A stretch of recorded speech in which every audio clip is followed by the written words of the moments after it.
বাড়িতে বসে Airtel payment bank account opening কিভাবে করব আজকের ভিডিওতে জানবো স্টেপ বাই স্টেপ। তার সঙ্গে জানবো এয়ারটেল পেমেন্ট ব্যাংকের চার্জেসের ব্যাপারে আর এই অ্যাকাউন্টটি আপনি কিভাবে আপনার ফোনপে গুগল পের সঙ্গে লিংক করে ইউজ করতে পারবেন। দেখুন, এমনটা নয় যে এয়ারটেল পেমেন্ট ব্যাংকে অ্যাকাউন্ট ওপেনিং করার জন্য আপনার কাছে এয়ারটেল সিম থাকতেই হবে। আপনার কাছে যে কোনো সিম থাকলে আপনি সেই সিম দিয়ে এয়ারটেল পেমেন্ট ব্যাংকে অ্যাকাউন্ট ওপেনিং করতে পারবেন। যদি আপনি একজন এয়ারটেল ইউজার আর নন এয়ারটেল ইউজার হন, আমি স্টেপ বাই স্টেপ জানিয়ে দেবো যে আপনাদেরকে কি করতে হবে।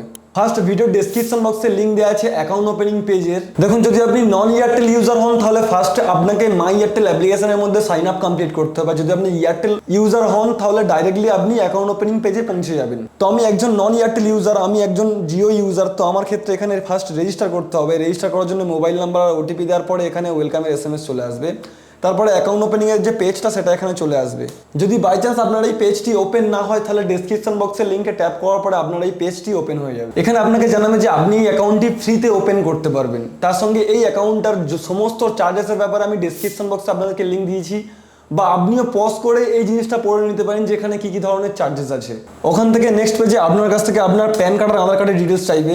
ডিটেলস দেওয়ার পরে আপনি নেক্সট ট্যাপ করবেন, তারপরে চাইবে আপনার সেলফি, যার ডকুমেন্টস আপনি ইউজ করছেন তার এখানে আপনি সেলফি দিয়ে দেবেন। তো কিছু পারমিশন ইনেবল করার পরে আমি এখানে যে সেলফিটা সেখানে দিয়ে দিচ্ছি। সেলফি দেওয়ার পরে আপনার সামনে এরকম একটা পেজ আসবে যেখানে আপনার সমস্ত ডিটেলস জানাবে, যার যার ডিটেলস আপনি এখানে ফিল করেছেন, যেমন আধার কার্ড ডিটেলস, প্যান কার্ডের ডিটেলস। ওখান থেকে আপনি প্রসিডে ট্যাপ করবেন, আপনি নেক্সট পেজে পৌঁছে যাবেন। এখানে আপনার কিছু পার্সোনাল ডিটেলস আপনাকে দিতে হবে।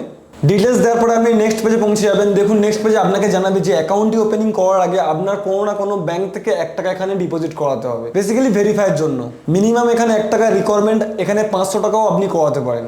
তার আগে আপনাকে এখানে জানিয়ে রাখি যে যার ডকুমেন্টস আপনি ইউজ করছেন তারই যেন ব্যাংক থেকে পেমেন্টটি কাটে। এক্ষেত্রে পেমেন্টটি সেটি আমি পেটিএম থেকে পেমেন্ট করে দিচ্ছি আমার অন্য একটি ব্যাংক অ্যাকাউন্ট থেকে, যেটা হচ্ছে জিও পেমেন্ট ব্যাংক, যেটা আমি এখন রেগুলারলি ইউজ করি। আপনি যদি জিও পেমেন্ট ব্যাংকে অ্যাকাউন্ট খুলতে চান তো ওপরে আই বাটনে আর ডেসক্রিপশন বক্সে জিও পেমেন্ট ব্যাংক অ্যাকাউন্টের লিংক আর ভিডিও দুটোই দেওয়া আছে। পেটিএম থেকে পেমেন্ট কমপ্লিট করার পরে আমার ওপর থেকে এসএমএস দিয়ে দিয়েছে যে আমার অ্যাকাউন্ট ওপেনিং যেটা সেটা এখানে সাকসেসফুল হয়ে গিয়েছে। দেখুন, আপনি এখানে একটা ডেবিট কার্ড পাবেন, যেটা ফিজিক্যালি থাকবে না, যেটা ভার্চুয়ালি থাকবে, যেটা আপনি ইউজ করতে পারেন সমস্ত জায়গায়।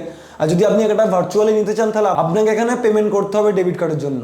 349 টাকা পেমেন্ট করলে আপনি ফিজিক্যাল একটা ডেবিট কার্ড পাবেন এয়ারটেল পেমেন্ট ব্যাংকের তরফ থেকে। আর যদি আপনি পেমেন্ট না করেন, আপনি ভার্চুয়ালি এই কার্ডটি অনলাইন শপিং এ সমস্ত জায়গায় ইউজ করতে পারবেন। তো এক্সিট এনিওয়ে করার পরে এখানে একটা 4 সংখ্যার পিন বানাতে বলবে, এম পিন, যেটা এই অ্যাপ্লিকেশনে লগ ইন আর ব্যালেন্স চেক করার সময় আপনি পিনটি ইউজ করবেন। আর হ্যাঁ, এটাও আপনার হয়ে যাবে ইউপিআই পিন। আপনি চাইলে লগ ইন করার পরে আপনার অ্যাকাউন্ট ডিটেলসটি এখান থেকে দেখতে পারেন যে আপনার অ্যাকাউন্ট নাম্বার কি, আপনার আইএফএসসি কোড কি, সমস্ত ইনফরমেশন ওখানে দেওয়া থাকবে। আপনি যদি দেখেন তো আপনি একটা ডেবিট কার্ডের অপশন এখানে পাবেন। ওখানে ট্যাপ করলে আপনি আপনার ডেবিট কার্ডের ডিটেলস এখান থেকে চেক করতে পারবেন যে আপনার ডেবিট কার্ডের নাম্বার কত, সিভিভি, এক্সপায়ারি ডেট, সমস্ত কিছু চেক করতে পারবেন। আর এই অ্যাপ্লিকেশনের মধ্যে একটা রেফার নাম প্রোগ্রামও চলছে। যদি আপনি আপনার ফ্রেন্ডকে এয়ারটেল পেমেন্ট ব্যাংক রেফার করেন তো আপনি এখানে পেয়ে যাবেন 50 টাকা। আপনি একটা অ্যাকাউন্ট থেকে 5টি ফ্রেন্ডকে রেফার করে 250 টাকা কামাতে পারেন। তো যদি আপনি ব্যাংকটি লিঙ্ক করতে চান আলাদা ইউপিআই অ্যাপ্লিকেশনে, তো সেই অ্যাপ্লিকেশনের মধ্যে চলে যান। ফার্স্ট ব্যাংকের সেকশনে চলে যাবেন, যেমন আমি এখানে ফোনপে থ্রু অ্যাড করছি। তো ফোনপে গিয়ে ব্যাংকের সেকশনে এয়ারটেল পেমেন্ট ব্যাংক চুজ করার পরে আমার এখানে এয়ারটেল পেমেন্ট ব্যাংকটি সাকসেসফুলি অ্যাড হয়ে গিয়েছে। আর অ্যাড হয়ে যাওয়ার পরে আমি বললাম আগে যে আপনারা 4 সংখ্যার পিন বানিয়েছেন, সেটি আপনার ইউপিআই পিন। আপনি চাইলে এখান থেকে চেঞ্জও করতে পারেন। যদি আপনার এই ব্যাংক অ্যাকাউন্টটি ওপেনিং করতে কোনো প্রবলেম হয় তাহলে আপনি আপনার নিয়ারেস্ট কোনো এয়ারটেল পয়েন্টে গিয়ে সেখানে গিয়ে আপনি চাইলে অ্যাকাউন্ট ওপেনিংও করাতে পারেন। Good bye.